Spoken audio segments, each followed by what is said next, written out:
never believed in urban legends until I experienced one myself. It happened last year when I was visiting my cousin in Kolkata. He lived in an old apartment building near the Howrah Bridge, and he told me that there was a rumor that the place was haunted by a woman who had died there under mysterious circumstances.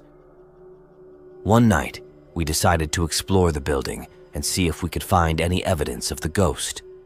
We took a flashlight and a camera, and we went to the top floor, where the woman's apartment was supposed to be. The door was locked, but we managed to break it open with a crowbar.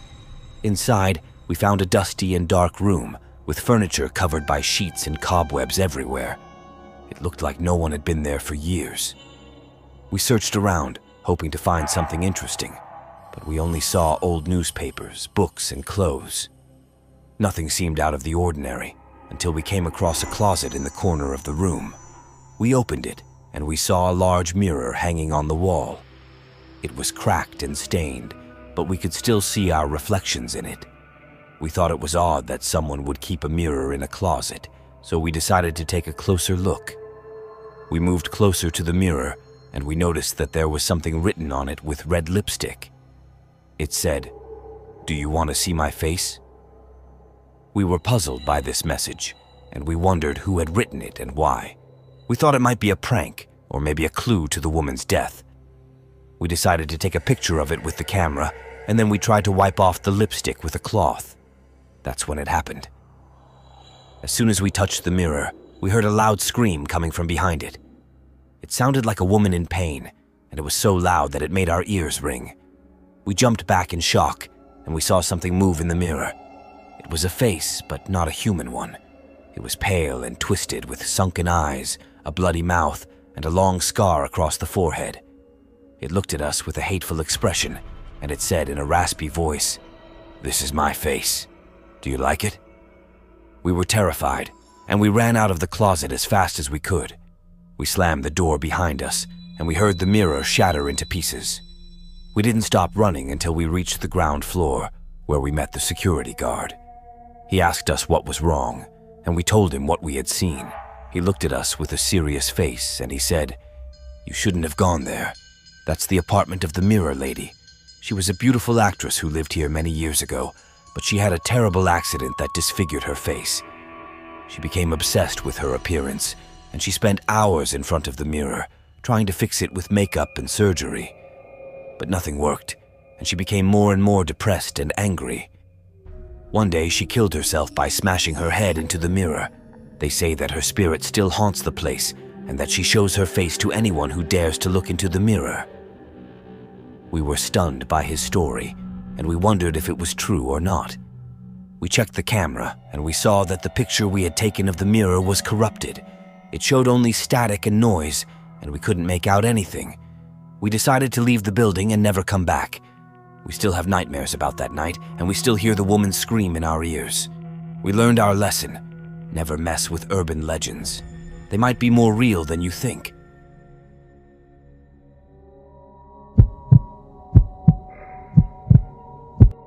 I don't know how long I've been here in this dark and lonely place. I can barely remember my name or the faces of my children. All I know is that I'm waiting for him, my husband, to come back. He promised he would come back. He was a miner, a dreamer, a man who wanted to give us a better life. He built us a small shack in the heart of the canyon, near a dry wash. He said there was gold in the mountains, and he would find it for us. He would leave for weeks at a time, riding his mule, carrying his pickaxe and his rifle. He always came back, with food, supplies, and sometimes a nugget or two of gold. He always kissed me and hugged our children, telling us he loved us and that things would get better. But one day, he left and never returned. I don't know what happened to him. Maybe he got lost, or injured, or killed by bandits, or Indians, or wild animals. Maybe he found another woman, or another family, or another dream. Maybe he just forgot about us. We waited for him day after day, week after week, month after month. We ran out of food and water and hope. Our children cried and begged and prayed. I tried to comfort them, to feed them, to protect them, but I had nothing left to give. I was starving, weak, and desperate. One night, I snapped. I couldn't stand their whining, their pleading, their suffering. I couldn't stand my own failure, my own guilt, my own pain. I couldn't stand the silence, the emptiness, the loneliness. I couldn't stand the waiting, the hoping, the dreaming. I grabbed a knife, and I did what I had to do. I killed them, one by one, in their sleep. I slit their throats and watched the blood spill on the dirt floor. I cut their flesh and cooked it over the fire. I ate them and felt a brief relief from my hunger. I buried their bones and said a silent prayer. Then I realized what I had done. I had killed my own children, the only ones who loved me, the only ones who mattered. I had become a monster, a cannibal, a madwoman. I had lost everything and gained nothing. I had no reason to live and no way to die. I screamed and I cried and I cursed. I screamed for my husband, for my children, for God. I cried for my sins, for my sorrows, for my soul. I cursed the canyon, the gold, the world. And I'm still screaming and crying and cursing. I'm still waiting and hoping and dreaming. I'm still here in this dark and lonely place. And I'll be here until he comes back. He promised he would come back. The night was cold and dark as I sat by the fire staring at the flames. I heard a sound outside, a faint rustle of leaves. I got up and walked to the door, hoping it was him. I opened the door and saw a shadowy figure standing in the moonlight.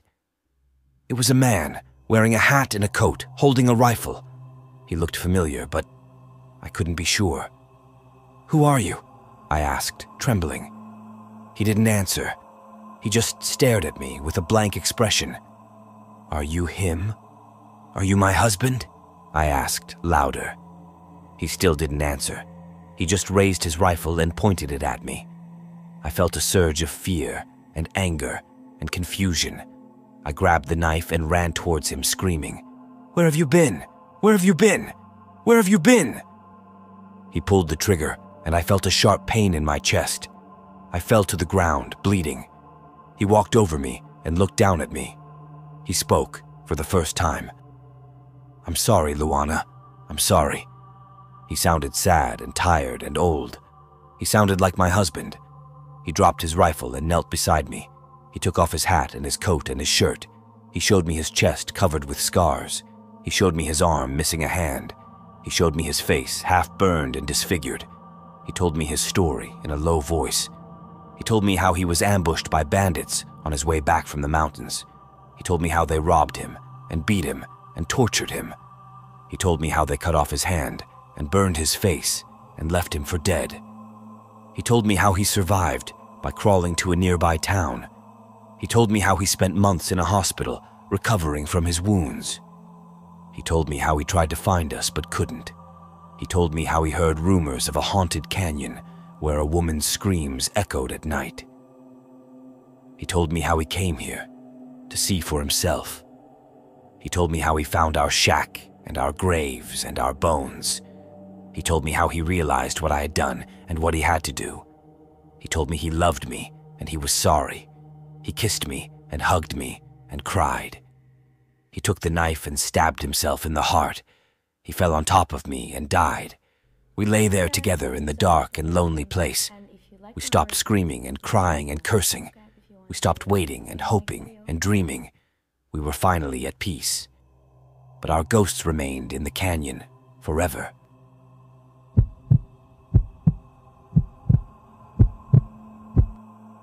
I don't know why I did it.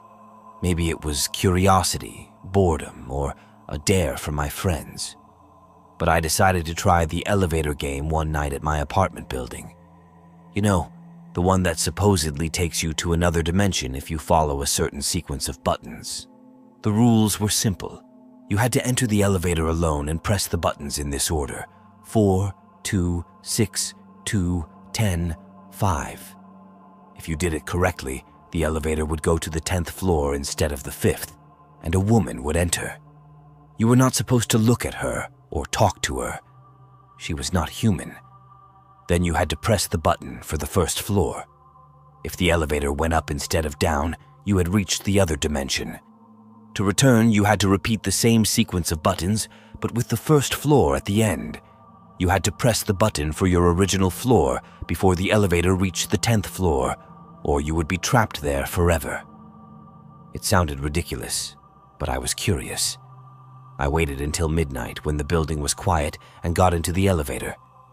I pressed the buttons as instructed and felt a surge of adrenaline when the elevator stopped at the 10th floor. The doors opened and a woman stepped in. She was wearing a red dress and had long black hair. She looked normal, but I felt a chill down my spine. I avoided eye contact and pressed the button for the first floor. The elevator started to move, but instead of going down, it went up. I felt a wave of panic. I had done it. I had entered the other dimension. I glanced at the woman who was staring at me with a twisted smile. She leaned closer and whispered in my ear, "Do you want to play with me?" I shook my head and pressed the buttons again, hoping to escape. The elevator stopped at the 5th floor, and the doors opened. I saw a dark hallway with no lights or signs of life. The woman grabbed my arm and tried to pull me out. I resisted and pushed her away. She let out a scream and lunged at me. I slammed the button for the first floor, and the doors closed just in time. The elevator went down, and I breathed a sigh of relief. I had made it. I had escaped the other dimension. I looked at the display and saw that the elevator was approaching the 1st floor. I was almost home. I smiled and relaxed. That was my mistake. The elevator passed the 1st floor and kept going down. I felt a surge of fear. What was happening? Where was I going? I pressed the button for the 1st floor again, but nothing happened. The elevator kept descending, faster and faster. I heard a loud thud, and the lights went out. I was plunged into darkness. I screamed, but no one heard me. I was alone in a metal coffin falling into the abyss. I don't know how long I fell or if I ever stopped. I don't know if I'm alive or dead. I don't know if I'm still in the elevator or somewhere else. I don't know if the woman is still with me or if she's waiting for me at the bottom. All I know is that I'm sorry. I'm sorry for playing the elevator game. I'm sorry for being curious. I'm sorry for not listening to the rules. Don't play the elevator game. Don't enter the elevator alone. Don't press the buttons. Don't look at the woman. Don't talk to her. Don't go to the other dimension. Don't make the same mistake I did.